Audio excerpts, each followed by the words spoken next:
Tales of the unexpected. That was the story at Tannadice, and we should have guessed as much as early as the 3rd minute when Big John Clark scored the leading candidate for the Bizarre Goal of the Season award.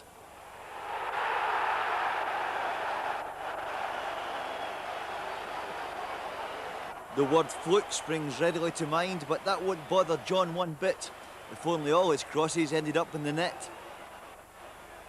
And in any case, it was the only real highlight of a sleepy first half. But what a different story after the break. Wall-to-wall excitement and some real quality football. United made it 2-0 with an exquisite goal, engineered by a delightful pass from Billy McKinlay and executed with style by Andy McLaren. All in all, a quality production and one which seemed to have the Tannadice side careering towards the last four. But Falkirk had their own thoughts. 65 minutes on the clock and suddenly Ian McCall loses Davy Bowman in the byline. The cross finds the evening's outstanding player Richard Cadet, and the Brockville team are back within touching distance. Great skills by McCall, but perhaps not the cleanest strike of Cadet's sensational night, but it sure was effective. 20 minutes later and Falkirk's refusal to lie down pays dividends. The slow, patient build-up, and eventually the ball falls for the ever-hungry Cadet. The little man produces a magnificent turn in the box, and the finish leaves Alan Main, named in the Scotland squad this week, for dead.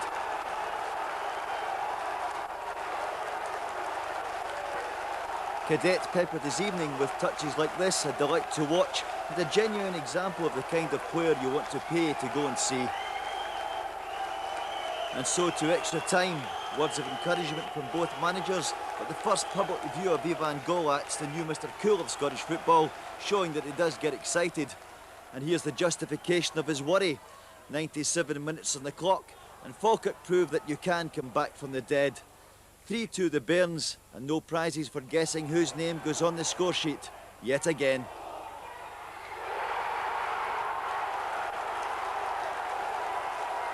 The Falkirk fans celebrate. Cadet has a hat-trick, and it now looks likely that he will be performing in the semi-finals of the League Cup. Ah, but wait, remember this is a tale of the unexpected. 109 minutes played now, and John Clark, remember him from the opening chapter, pops up in the story again. Yet another twist and an amazing evening. A fine finish, no more goals in normal play, and so to the drama of a penalty shootout. That goes to the shed end at Tannadice, a decision which upset Falkirk manager Jim Jeffries. The first two kicks are converted by Billy McKinlay for United and Neil Oliver for Falkirk, and Gary Bowen here makes it 2-1 in spot kicks for the home side. Next comes Greg Shaw for Falkirk, and the big man misses the target completely.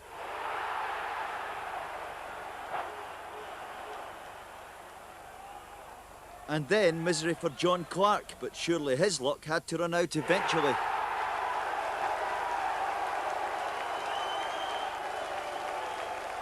However, the pressure was really on the Falkirk players in front of the United support, and Ian McCall clearly felt it.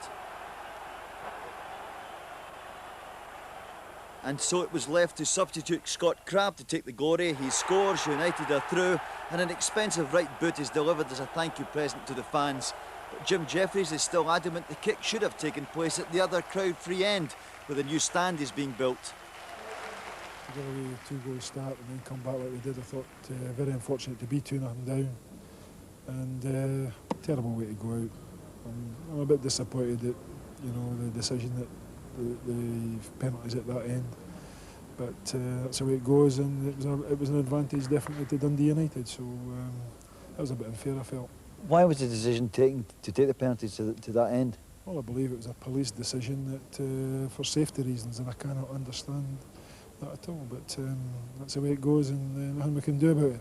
I've seen Falkirk in a couple of times, and they were very impressive. They're playing very well, and as I said after the Hearts game, I'm pleased we're going to meet a football inside, because we are capable of playing football, and it was really I think it was probably one of the best games of the season.